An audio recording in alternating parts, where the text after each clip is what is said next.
The sun rose over the quiet Texas countryside, casting a golden glow on the sprawling ranch that served as the perfect venue for the wedding of the year. Pastor Lucas Harmon, a charismatic 28-year-old with piercing eyes and a magnetic charm, had just tied the knot with Olivia Morgan, a 50-year-old widow known for her immense wealth and philanthropic endeavors. Their union was unconventional, whispered about in the pews and across the community, but no one dared to question God's will, or so they thought. 2 months later, Olivia's body was discovered buried in a shallow grave, her lifeless form barely concealed by the disturbed earth of a remote field. The once admired young pastor had become the subject of a nationwide manhunt, his sermons of redemption and faith now overshadowed by his descent into darkness. What led to this horrifying act? How could a man who preached love and salvation commit such an unthinkable crime? And what secrets did Olivia uncover that sealed her tragic fate? Stay with us as we unravel the chilling events that culminated in a murder so brutal it shattered an entire community. Don't forget to subscribe to True Crimes Corner for more gripping narratives that expose the darkest corners of the human heart. Let us know in the comments, what would you do if faced with the ultimate betrayal? Pastor Lucas Harmon seemed like a man who had it all. A rising star in the small-town Texas religious scene, Lucas was adored by his congregation for his fiery sermons, which combined traditional values with a relatable charm that drew in young and old alike. His sharp suit, confident demeanor, and piercing gaze made him the very image of a modern man of God. Yet, his humility, always thanking his late mother for inspiring his faith, sealed the hearts of those who believed he was destined for greatness. His recent marriage to Olivia Morgan, however, sparked quiet murmurs among the congregation. Olivia, a wealthy 50-year-old widow known for her philanthropy and sharp business acumen, was as much a mystery as she was a presence in the community. She had funded local projects, donated generously to the church, and quietly rebuilt her life after losing her first husband in a car accident nearly a decade earlier. Though Lucas preached about love knowing no boundaries, the 22-year age gap between the two raised eyebrows. Many wondered why a young, ambitious pastor would marry an older woman instead of pursuing someone closer to his age. Publicly, Lucas described Olivia as his rock, a woman who saw his potential and encouraged his ministry like no one else had. Privately, however, the reasons were far more sinister. For Olivia, marrying Lucas seemed like a second chance at love and companionship. Her life had been marked by hard decisions and loneliness after her husband's death. Lucas swept in with his charm, assuring her that their meeting was ordained by God himself. Their whirlwind courtship was filled with grand gestures, serenades in front of the congregation, romantic dinners in the church hall, and promises of building a life of faith together. But Lucas's motivations weren't rooted in love or divine intervention. Beneath his charismatic exterior lurked a man driven by greed and ambition. Olivia's wealth was his golden ticket, a way to fund his growing ministry, secure a life of comfort, and bury the secrets of his past. For now, the facade held strong. The town rallied around the newlyweds, offering congratulations and gifts, blissfully unaware of the storm brewing beneath the surface. Lucas wore the mask of a devoted husband flawlessly, but cracks were already forming. Cracks that Olivia was starting to notice. Before Lucas Harmon became the revered Pastor Harmon of Maplewood, Texas, he was simply Lucas. A troubled young man with a shadowy past he had worked tirelessly to erase. Growing up in a strict, conservative household, Lucas was taught to project perfection while concealing the chaos brewing beneath. His father, a hardline disciplinarian, enforced rigid religious ideals, and his mother, a quieter, gentler presence, struggled to shield Lucas from the pressures of his father's expectations. In his teenage years, Lucas led a double life. On Sundays, he was the obedient son, sitting dutifully in the church pews, but during the week, he sought escape. He fell in with an older crowd in a nearby city indulging in risky behaviors that ranged from petty theft to drug experimentation. But his most closely guarded secret was the one that clashed most violently with his upbringing: his attraction to men. In the conservative town of Maplewood, coming out as gay was unthinkable. Lucas buried his feelings, rationalizing them as fleeting temptations, and sought refuge in the church. But the facade cracked when he was caught in a compromising situation with another boy from a neighboring town. The fallout was swift and brutal. His father disowned him, and the boy's family moved away to avoid the scandal. Lucas was left with a deep well of shame and a burning determination to reinvent himself. In his early 20s, Lucas re-emerged as a charismatic figure with a newfound faith.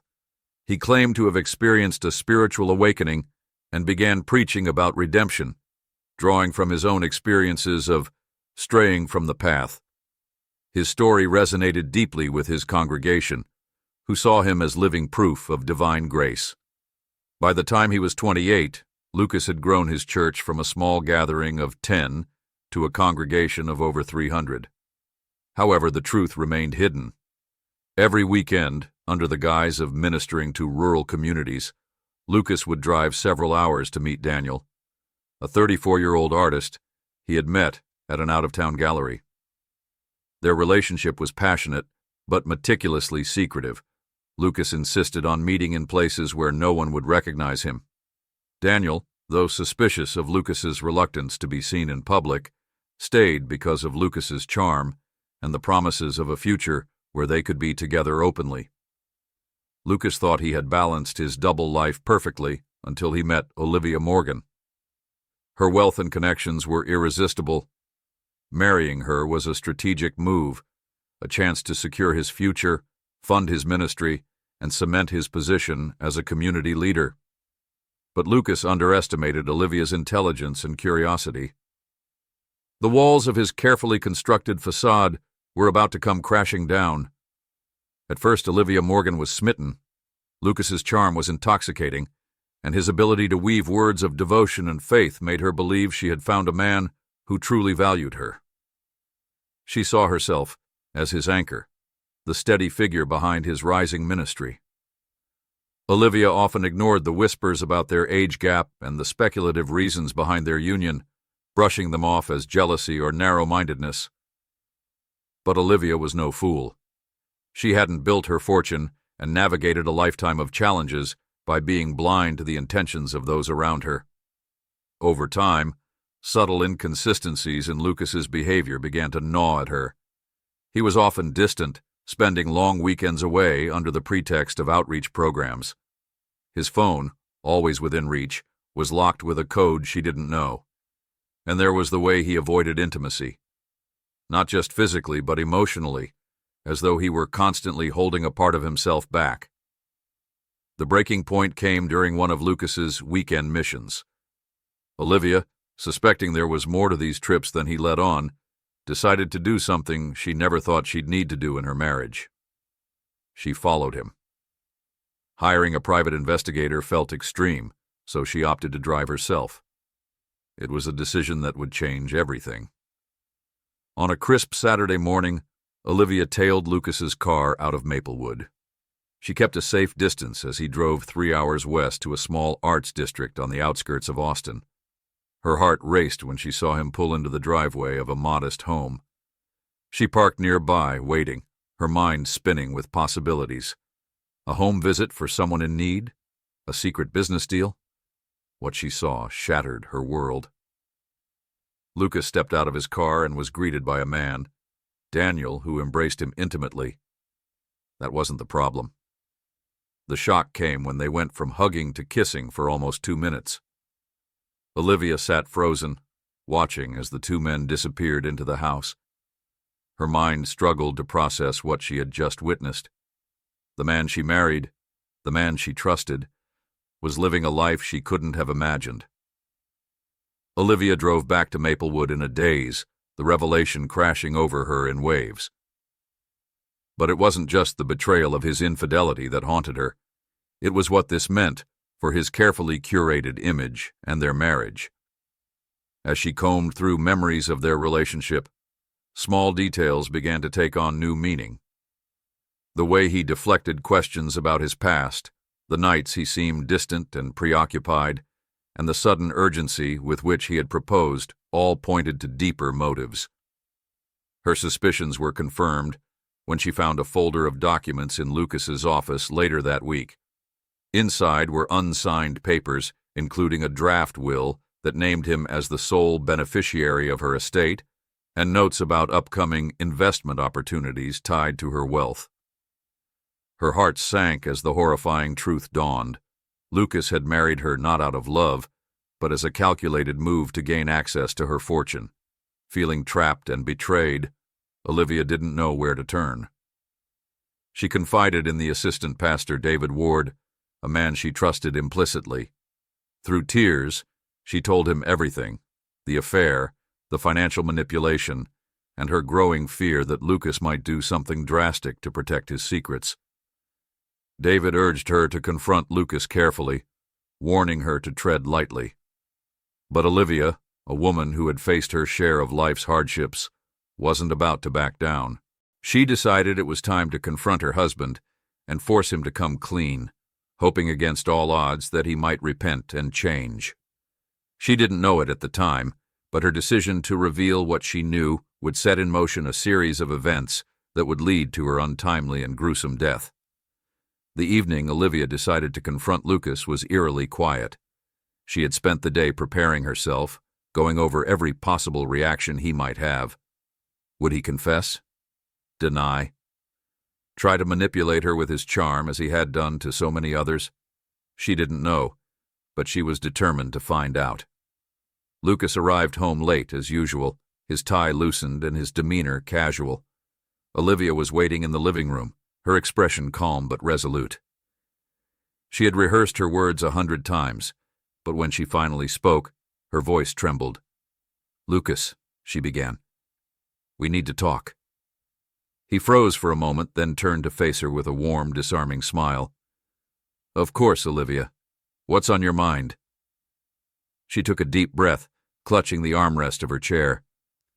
"I followed you last weekend. I know about that guy. I know about your relationship with him." The room fell silent, the weight of her words hanging heavily in the air. For a fleeting second, Lucas's mask of composure faltered. His jaw tightened, and his eyes darted toward her, searching for signs of weakness. But Olivia held his gaze, unflinching. "Before you say anything," she continued, her voice steadier now, "I also found the papers in your office, the will, the investments. You planned to take everything from me, didn't you?" Lucas's face darkened. The charming pastor his congregation adored was gone, replaced by a man radiating cold fury. "You don't understand," he said sharply. "You've been digging into things you shouldn't. You're going to ruin everything." "No, Lucas," Olivia shot back, her voice rising. "You ruined everything. You lied to me, used me, and betrayed everything I thought we stood for." Lucas began to pace, his hands running through his hair as he muttered under his breath. "You don't know what you're talking about. You don't know how hard I've worked to build this life, to fix what I've been through." "And this is fixing it?" Olivia countered, standing now. "By deceiving everyone? By deceiving me?" The argument escalated, their voices echoing through the house. Lucas's anger turned to desperation as Olivia revealed one final blow. "I told David," she said. "He knows everything. You can't hide anymore." At this, Lucas stopped cold. The mention of the assistant pastor was a breaking point. His face twisted in rage, and his voice dropped to a menacing whisper. "You've left me no choice." The words sent a chill down Olivia's spine. For the first time, she felt a twinge of fear. Lucas approached her, his demeanor calm, yet unnervingly intense. "We can fix this," he said softly, reaching for her hand. "Let's go somewhere. Just the two of us. We need to talk without all this noise." Olivia hesitated. Every instinct screamed at her not to trust him, but the part of her that had once loved him hesitated. Against her better judgment, she agreed. Lucas suggested they drive out to a remote retreat, a quiet spot he claimed would help them think clearly. Olivia agreed, hoping for a resolution, unaware that she had just sealed her fate. The road stretched endlessly under the night sky, the headlights of Lucas's car slicing through the darkness. Olivia sat in the passenger seat, her hands resting uneasily in her lap. Lucas was eerily calm, his focus fixed on the road. The tension in the car was palpable, broken only by the faint hum of the engine. "Where exactly are we going?" Olivia asked, her voice cautious. "There's a spot out by the lake," Lucas replied without glancing at her. "It's peaceful. No distractions. We can talk properly there." Olivia nodded but remained wary. Her gut told her something was wrong, but she pushed the thought aside, convincing herself that Lucas wouldn't harm her. He was angry, yes, but surely not capable of violence. Or so she thought. After nearly an hour, they arrived at a desolate clearing near a small, secluded lake. The air was cold, the silence oppressive. Lucas parked the car and stepped out, motioning for Olivia to follow. She hesitated but eventually got out, wrapping her shawl tighter around her shoulders. "Why here?" she asked, her voice trembling slightly. Lucas turned to her, his face a mask of unreadable calm. "Because this is where we can finally be honest with each other." He gestured toward a bench overlooking the water. Olivia reluctantly sat down, keeping a safe distance as Lucas stood before her. He began speaking, his tone measured and deliberate. "You've backed me into a corner, Olivia," he said. "I never wanted it to come to this, but you had to dig, didn't you? You had to tell David." Olivia's heart raced as she realized there would be no reconciliation, no resolution. "Lucas, you don't have to do this," she said, her voice trembling. "We can find a way forward. I won't tell anyone else, I swear." But her words only seemed to fuel his resolve. "You don't get it," he snapped, his voice rising. "My life, everything I've built, depends on this staying buried. I've worked too hard to let you destroy it." Without warning, Lucas lunged at her. Olivia screamed, trying to fight him off, but he was younger, stronger, and driven by desperation. He forced her to the ground, his hands tightening around her throat. The struggle was brief but violent. Olivia's cries muffled as Lucas's grip cut off her air. Her struggles weakened, and finally she went still. Lucas sat back, gasping for air as the gravity of what he'd done sank in. He stared at Olivia's lifeless body, her wide eyes reflecting the faint starlight. For a moment, guilt flashed across his face, but it was quickly replaced by cold determination. He dragged her body to the car, retrieving a shovel he had packed earlier. Lucas dug furiously, sweat pouring down his face despite the cold. The grave was shallow and hurried, the dirt barely covering Olivia's form. Once the task was done, Lucas wiped his hands on his pants and stared at the mound of earth. "It's done," he whispered to himself, as though saying it aloud would make it true.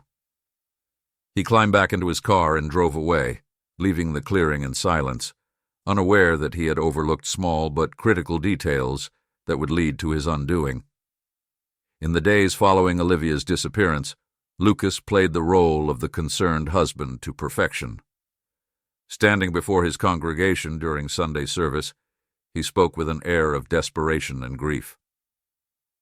"My wife, Olivia, hasn't come home," he announced, his voice cracking for added effect. "Please, I ask for your prayers, your support, and any information you might have. She's everything to me." The congregation rallied behind him, offering condolences and assurances that they would keep an eye out for Olivia. Some even organized search parties, combing through local neighborhoods and wooded areas in hopes of finding her.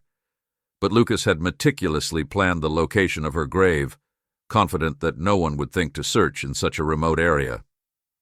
Despite his composed exterior, cracks in Lucas's story began to form.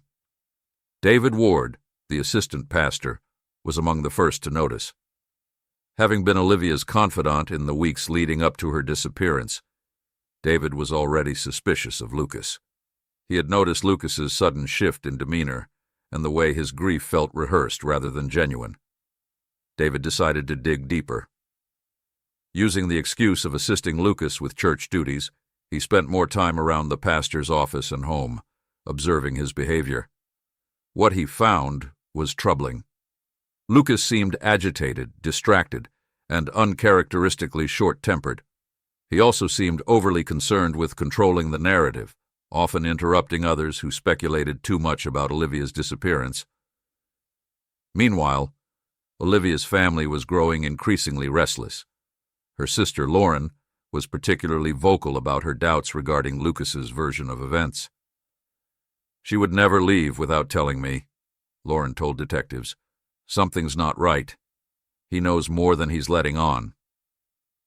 Detectives assigned to the case, Sarah Milton and Robert Hayes, began their investigation with standard procedure: interviews, phone records, and a search of Olivia's home. Lucas cooperated willingly, eager to appear helpful. "Anything I can do to find her," he insisted, flashing his trademark smile. But beneath the charm, Detective Milton sensed something was off. "He's too polished," she later remarked to her partner. "Grief doesn't look like that. It's messy, raw. He's rehearsed this." The breakthrough came when Lauren provided detectives with Olivia's private journal, which she had taken from Olivia's home. In its pages, Olivia had chronicled her growing suspicions about Lucas.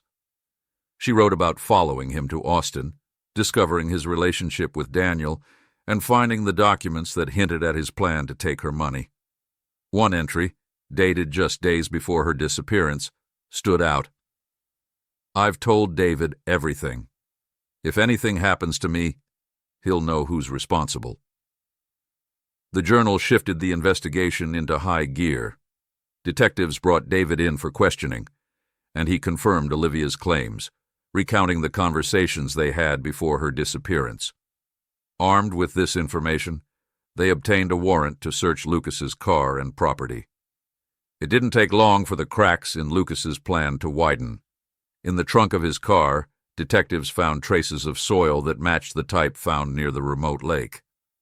GPS data from his phone revealed he had been in the area the night Olivia disappeared. Lucas's alibi, once airtight, was unraveling fast. The final nail in the coffin came when search teams, acting on the GPS data, discovered Olivia's shallow grave. The sight was gruesome. Her body barely concealed, her shawl still clinging to her shoulders. Forensic evidence linked Lucas directly to the scene, from fingerprints on the shovel to DNA found under Olivia's fingernails. When detectives confronted Lucas with the evidence, his mask of composure finally cracked. "It wasn't supposed to happen like this," he muttered, his voice shaking. "She forced my hand." With the discovery of Olivia's body, the case against Lucas Harmon gained unstoppable momentum. The once adored pastor quickly became the prime suspect in a murder that shocked the entire community. Detectives Sarah Milton and Robert Hayes, bolstered by the physical evidence and witness testimonies, began assembling a case that painted a damning picture of Lucas's double life. Lucas was arrested during an early morning raid at his home. The same congregation that had rallied around him just days before now watched in stunned silence as officers led their pastor away in handcuffs. The images of Lucas, disheveled and handcuffed, flooded the media, tarnishing his once spotless reputation. During his initial interrogation, Lucas maintained his innocence, claiming he had no idea what had happened to Olivia. "I love my wife," he insisted. "I would never hurt her." But the detectives were prepared.